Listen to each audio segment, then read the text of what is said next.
थाइना ममांगैदने नुपी अम लेरमेबा नुपीजिगी मचा अहुम लेयेबा अदुगा मचा अहुमजे अहनजिना सना तेंबी अदगी मथंगजिना लुपा तेंबी अदगी मथंग नुपामचाजिनाने इबुंगो मचा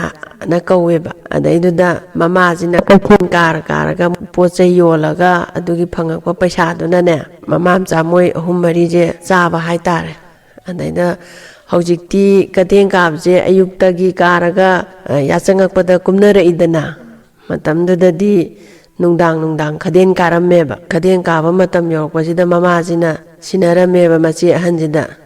बेमा इमा खदें कारुगे इमान खदें कारिङैदने कनामता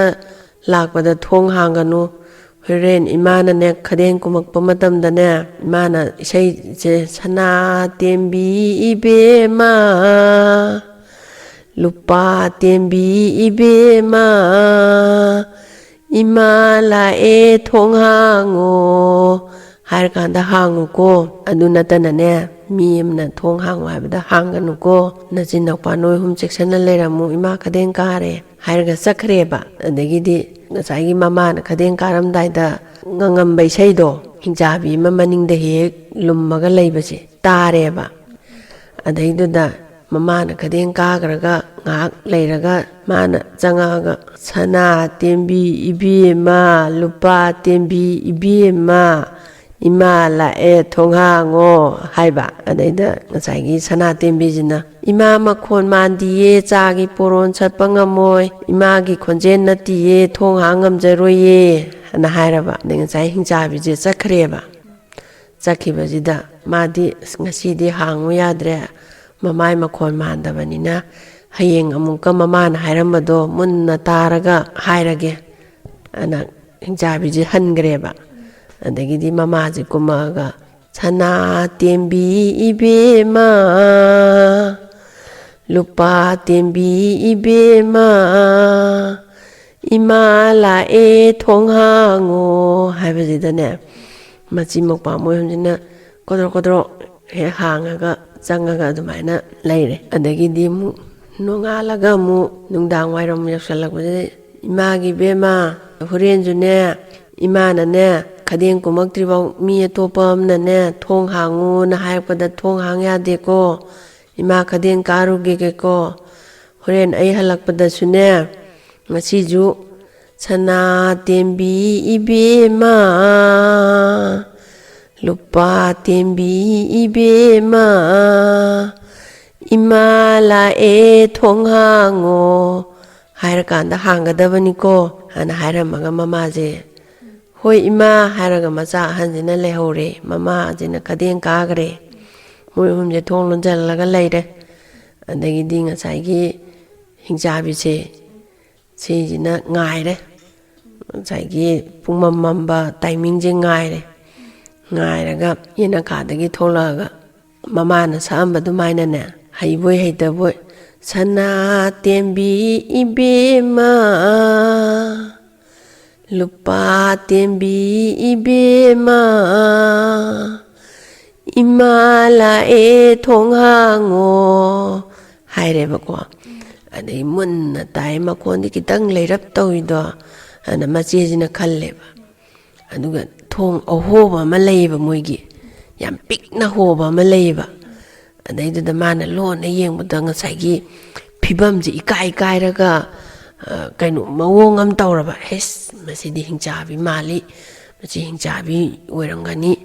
ana khalle mamadi oidreba mamadi natreba adagidi mokpanu pajina iche imani thonghango ima lai ima nane thonghango ima na kappe adagi ibungo macha nangbo chi ima na temi imadi wali mi lakadaba hairaba adagidi iche imani ima na ngangmandana ne thongje mokpanu pajina ningai tawbajida mana prap amuk chen thui ma che ni jina tap amuk phai tawbajida mokpanu pajina krokra ana thongje hangtokreba hangtokibajidigi change mama ji saraga adagi mache jidi khangeba masagi thong ahobda ugrabanina hingjabi ne je adu erga ju kiba ꯑꯗꯒꯤ ꯀꯩꯅꯣ ꯇꯧꯕꯗꯤ ꯃꯉꯣꯟꯗ ꯎꯠꯄ ꯌꯥꯗ꯭ꯔꯕꯅꯤꯅꯅꯦ ꯏꯃꯥ ꯀꯩ ꯏꯟꯖꯥꯡ ꯊꯣꯡꯅꯤ ꯍꯥꯏꯔꯕ ꯏꯟꯖꯥꯡ ꯑꯝꯇ ꯂꯩꯔꯛꯇ꯭ꯔꯗꯤ ꯏꯃꯥ ꯀꯩ ꯊꯣꯡꯅꯤ ꯍꯥꯏꯖ 이베마 아래이바 마 통절롱 것이디 가티엔 까이드나네 인장 감다 레럭트레 하이바 이마나 한가이디 이마나 짝 통다이네 아이 까마이 통도이노 하이 에 이마 가티엔 까이버기 찔럭바다 와레 낭 톡바 하이브라 히타브라 헤타 통절로 아래이바 마 하이바시다 한가마 쿠이바 카라 근데 알루 쿠이리 마똥가 토게 떠와 알루 레이다이네 어두고마도 케라 콜라가 하이보이 헤이타보이 마지에지나 통에 안도 짝도 로르가 이마 짝자라지 호이 자지 티로 나이 이마 짝디 까이 티니 부컴디 암따주 레이테 하이라바 나자기 마마도 할라가 꼰도 팽바 모이나 짜바 탁바기도 아다이두다 엘라다라 kaino 양곡드라 헤다 티로 하이라바 아다기디 모이기 라 lapu yangi bagi la akang ngara khara leibudu da thiraba adagi di mai yanjang di kai da hap toi ba hai mai kongkut ne tau adu da he hapu yanjang do da he haido kongkut tau raga hai adagi machi manau jina ne mun yengna re chai mokpa nu pa ji di ima la abane na harau da na mama ne na konjan da na adagi di chak to chare chaba da hingchabi di khadang ji yaw di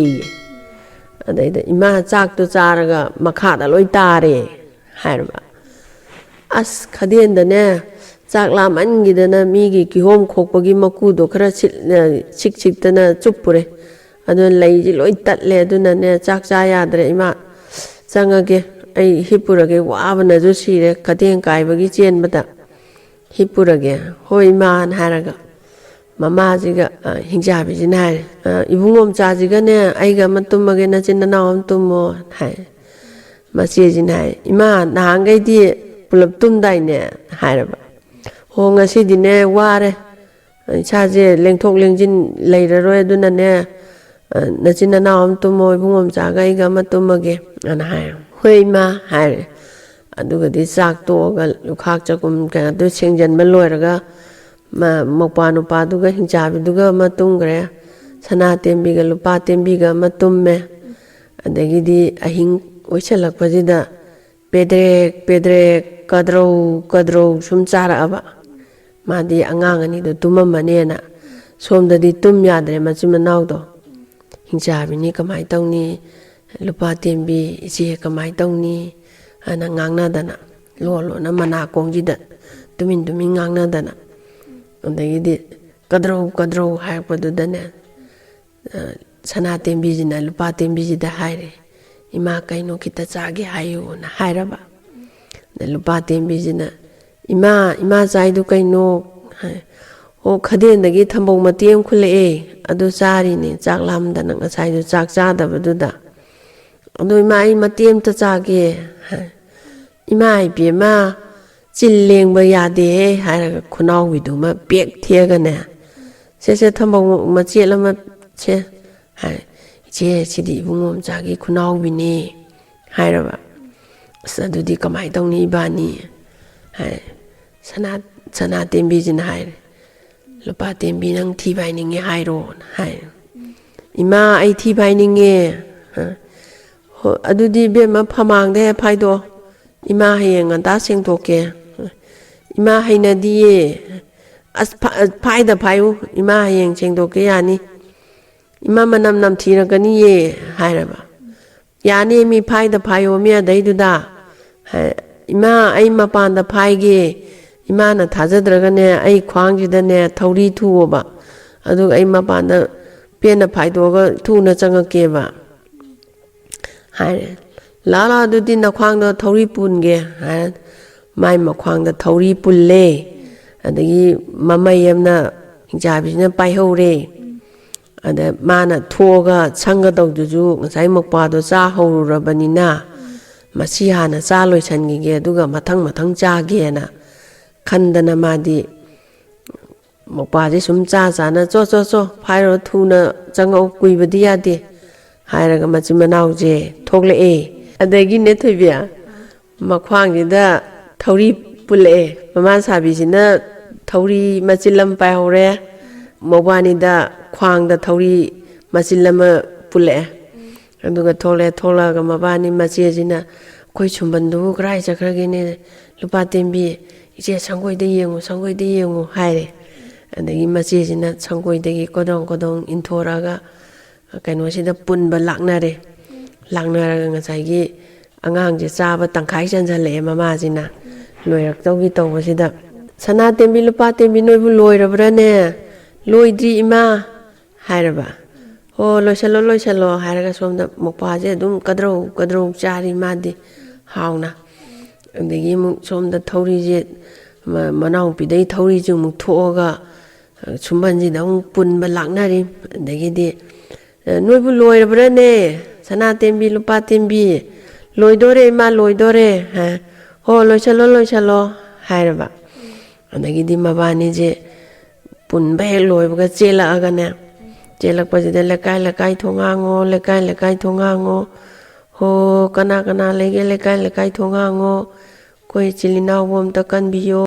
adagi di kanamta tadre sagi ahing oisalabani ba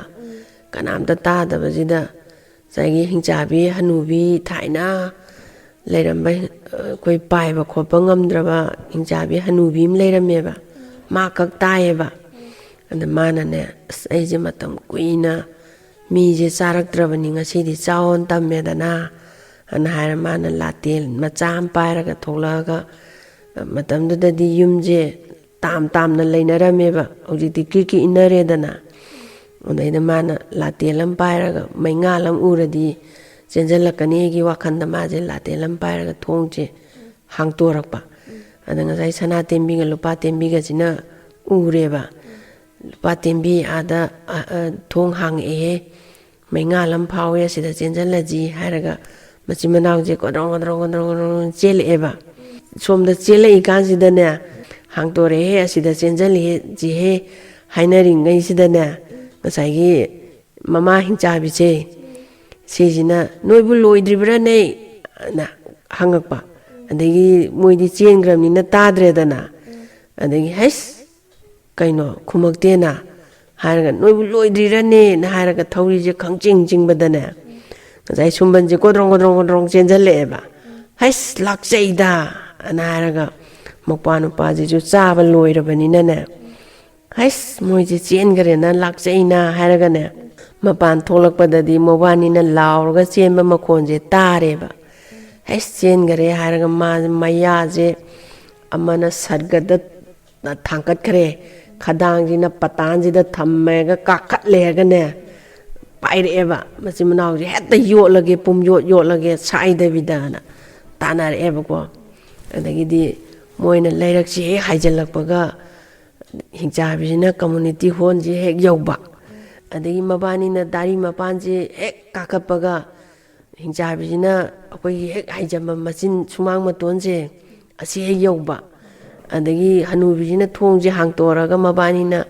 manungda phat chenjalaga hanubisina thongje gam thingjambaga mana tari mapanji hek yauba tari mapaladi mangongi matha kakapamje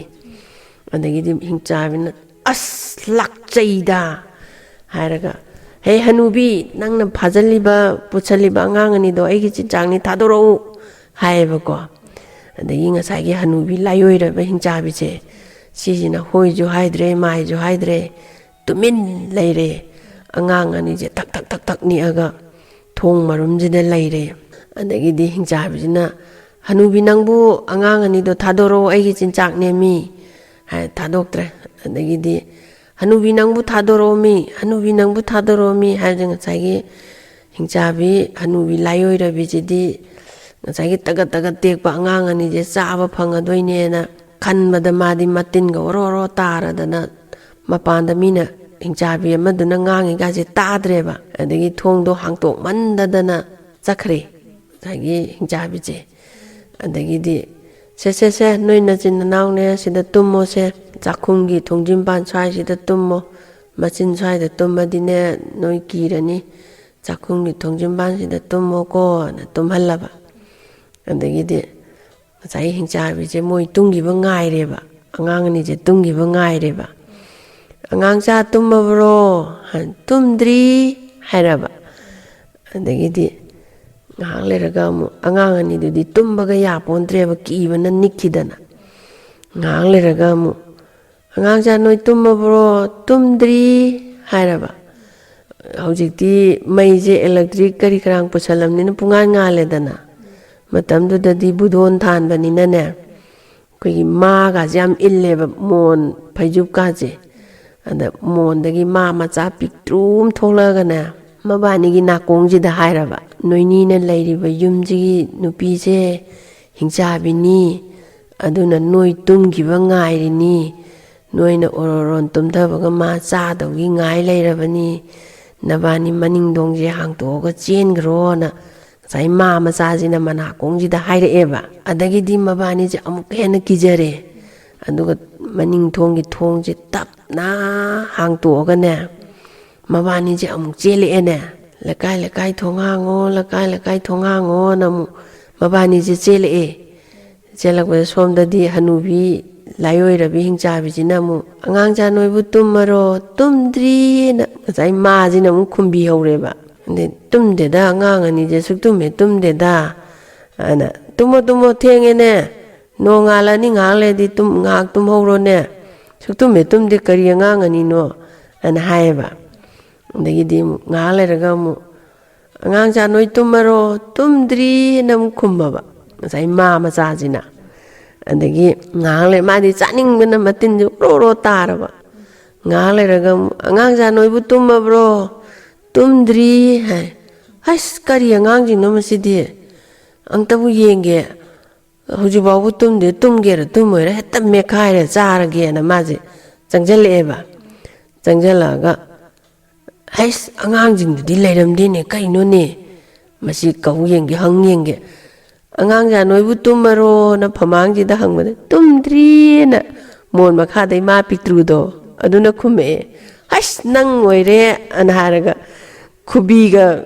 ꯈꯨꯗꯣꯝꯕꯤꯒꯁꯦ ꯆꯞ ꯆꯞ ꯈꯥꯏꯔꯒ ꯃꯌꯥꯗ ꯀꯣꯛ ꯆꯠꯂꯦ ꯅꯪ ꯑꯣꯏꯔꯦ ꯉꯁꯥꯏꯗꯩ ꯈꯨꯝꯃꯤꯁꯦ ꯑꯉꯥꯡ ꯑꯅꯤꯗꯨꯅ ꯀꯔꯣꯝꯗ ꯆꯦꯟꯈ꯭ꯔꯖꯥꯠꯅꯣꯅꯦꯅ ꯊꯣꯡ ꯍꯥꯡꯇꯣꯔꯛꯄꯗꯗꯤ ꯑꯃꯝ ꯑꯉꯥꯟ ꯁꯤꯟꯅꯕꯒꯤ ꯅꯣꯡ ꯉꯥꯜꯂꯤ ꯉꯥꯜꯂꯤ ꯉꯥꯜꯂꯤ ꯉꯥꯜꯂꯤ ꯇꯧꯔꯛꯄꯗꯣ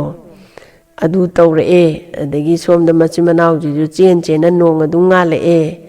ꯑꯗꯩ ꯍꯅꯨꯕꯤꯁꯤꯅ ꯂꯥꯛꯆꯩꯗ इकुत्ता चल्लबा मनीबु हेक चाहौदना तुइदाना चाहौद्रे हनुबिसिना अदगिदिने मचिमनाउजे अमु हंजलागा मोय युमजिदा लेरे लेबजिदाने इचे ngasidi thong swang hangumji nongandribo heng nongandribo ngarang ibungom cha chagibdo kyam nungaite koi hum lejaramdo ibungom cha do chathokre koini khata ngaire do ngasi dine hayeng nongandribo ne chak lama ju kaichu ising thaga lelaji thong swang hangumji kon hairba hoi lupa tembi hairaga machi manauje thak thak niaga phamung-jida leire hippaga andagidi mamaje nange khadeng kumba timing do adaiduda kumme kumaga mamajina seido che sana tembi ibema lupa tembi ibema imala e thong hango haiba nanga saigi sana tembi jina hai ho ima makhon mandiye thong hangam jaroye ngarang ju nangna toksanaraga ima makhon sajanaraga ibungo macha do nangna cha thokibdo ngasina mu khoini charage hairo thong hangam jaroi nang nahandi hingjabi duna lakwa numitadi thong hobudu da yengidana ado ngasidi mu kimangidana phamungdai kumdadreba machi manauje yengdreba imara imana tabraga du yengdreba adagidi mamajina imagi bema nokpa nupabu hingjabina cha thokraba kamai cha thokhrino ngasidi imani thong hangone haiba ho ngamjaroye ngasi jumu chabi ge hairo ipa nupa nungsi grabadu nangna cha thokpidi natro hingjabi aduna thong hangba sungam ngamaroi haiba adagidi imagi bema ngasidi imani ne nangbo noinibo ngarangdi ima halakpa nang howdadana halaktre ne ngasi halaini ne nangina thambale khok tunga phanem leirei ꯑꯗꯒꯤ ꯂꯨꯄꯥ ꯇꯦꯝꯕꯤꯒꯤꯁꯨ ꯇꯨꯡꯒꯥ ꯐꯅꯦꯛ ꯂꯩꯔꯛꯏ ꯏꯕꯨꯡꯉꯣ ꯃꯆꯥꯒꯤꯅ ꯄꯨꯡꯌꯥꯠ ꯐꯨꯔꯤꯠ ꯑꯃ ꯂꯩꯔꯛꯏ ꯐꯩꯖꯣꯝ ꯃꯆꯥ ꯑꯃꯒ ꯀꯣꯌꯦꯠꯁꯨ ꯑꯗꯣ ꯊꯣꯡ ꯍꯥꯡꯉꯣꯅꯦ ꯆꯥꯕ꯭ꯔꯥ ꯌꯦꯡꯉꯁꯤꯅꯦ ꯅꯣꯏ ꯑꯍꯨꯝꯒꯤ ꯄꯣꯠ ꯆꯩꯁꯦꯅ ꯍꯥꯏꯔꯕ ꯑꯗ ꯉꯝꯖꯔꯣꯏ ꯊꯣꯡ ꯍꯥꯡꯕ ꯁꯨꯡꯉꯝ ꯉꯝꯖꯔꯣꯏ ꯅꯣꯡ ꯉꯥꯟꯗ꯭ꯔꯤ ꯐꯥꯎꯕ ꯑꯩꯈꯣꯏ ꯊꯣꯡ ꯍꯥꯡ ꯉꯝꯃꯔꯣꯏ ꯑꯅ ꯃꯆꯤꯟ ꯃꯅꯥꯎꯁꯤꯅꯅꯦ ꯆꯞ ꯃꯥꯟꯅꯅ ꯈꯨꯝꯃꯛꯑꯒꯅꯦ ꯊꯣꯡ ꯍꯥꯡꯕꯒ ꯉꯝꯖꯔꯔꯣꯏꯅ ꯍꯥꯏ ꯑꯗꯒꯤ ꯁꯤ ꯉꯥꯡꯅꯕꯁꯦ ꯉꯁꯥꯏꯒꯤ ꯍꯤꯡꯆꯥꯕꯤꯗꯤ ꯃꯅꯝꯗ ꯈꯪꯕ꯭ꯔꯥ ꯈꯪꯗꯦꯕ ꯑꯁꯣꯂꯣꯝꯗ ꯍꯩꯁ ꯃꯃꯥ ꯃꯆꯥꯗꯣ ꯑꯃꯨꯛ ꯍꯟꯖꯟꯅꯔꯝꯕꯁꯨ ꯈꯪꯗꯦ ꯑꯅ ꯍꯥꯏꯔꯒ ꯉꯔꯪ ꯄꯥꯏꯔꯛꯑꯦꯅꯦ ꯑꯗꯒꯤꯗꯤ ꯍꯤꯡꯆꯥꯕꯤꯒꯤ ꯃꯈꯣꯟ ꯄꯥꯏꯔꯛꯄꯁꯦ ꯃꯃꯥꯁꯤꯅ ꯇꯥꯔꯦꯕ ꯃꯃꯥꯁꯤꯗꯤ ꯉꯥꯏꯍꯥꯛ ꯂꯩꯇꯅ ꯑꯗꯨꯒꯨꯝꯕꯗꯣ ꯇꯥ ꯂꯩꯔꯕꯅꯤꯅ ꯃꯃꯥꯁꯤꯗꯤ ꯈꯪꯉꯦꯕ 이마기 서나댐비 hayeng nong ngalaga noibu imabu noi ningamhoroi hingchabi pairakpagi makhon tari imada noibu thongdong ta hangomi imabu hingchabina chagiba tari mi haiba ho thong hangba sungam ngamjararoye nong andri bawba koi thong hangaroye toksanabirano ana hairaba adagi ngachai mama jina imagi sana tembi thong hango lupa tembi thong hango se hingchabina paisalakpana halani imabu hingchabina chagrani noibu heng ima hingchabina chagraga kanada ima kongdoino thong hango mi sana tembi ana haibasidane thong hangba ngamaroi haimatada thong hango hairido kaigino thong hangaroi aduedi phare hingchabina paisalakpana hale aduna ne mangon gi kachinjidane nangi tunga phanek lupa tembi gi tunga phanek ibungo macha gi phaijo macha pungyan macha koyet macha aina leiraise noi chabra chadabra yengjaro ko imadi hingchabi gi khayata tagrani mangon kachinjida thamamge ko sana tembi imaga noiga amuhana unaba phangdong mandre haibajidane ho phangdrasano akoi thong hangamjararoye ana haire adugidi hingchabijina ngarang paisalaga mamaje hetta makok lomdagi laaga chare pedrek kadro mangonjida chare hais kari noije pedrek kadro makhon taje hingchabiduna mi poraga koi mangonda chari oirini haiba sanatembijina hoije adu oiramani do koi ni thongji chwang hangagumjiko ana haire hoi hangagumji haire adagidi mabani je kina adai mamazu mi achaubanina kadro loi kham nai dangai chabaduna nong ngalamdai mamli tawba kanji bawbada chaba loiba ngamdre mamaje machet khara makhong khara makhut khara leihore hingchabi je paigare nong ngala abanina adagidi mabani ju nong ngale thong hangdokpasida mamagi makhong makhut adagi leirambadu ubada ngasai machin manauji kappe ho ima ne khangjaramadi thong hangjaramdongni ne ima ngarangdi hingchabi na tawbaduda koidi hingchabi oroboininge ima iche sina ichegi phanekni china aiginine china ibungom chaginine tana ima na makhongdo saangna tingthoga numichupa ma ima na sana tembina mukau lupa tembina mukau machumanauje chani thakni khangdangai ayuk tuma loisalen numi tarakpada machumanauje phamungduda mu imani khangadi hangtomdongni ko sana tembi ichelu genoni imagi makhonju aidi mangumju tawbaneba hangtomadi phani ko hainaraga nungdang duma lele no ngalaga ne ningjang mama do kau dana kappe adagidi hingchabi do laktre adudagidi hangtora roi thongdo hangtora roi na khangabanina adugadi machimanauje migi phoksu langsu toraga mingonda phau kharasu adagi thaba kharasu toraga adai phangakpa kainoduna mabani je wana machimanauje wana mapunsido lengre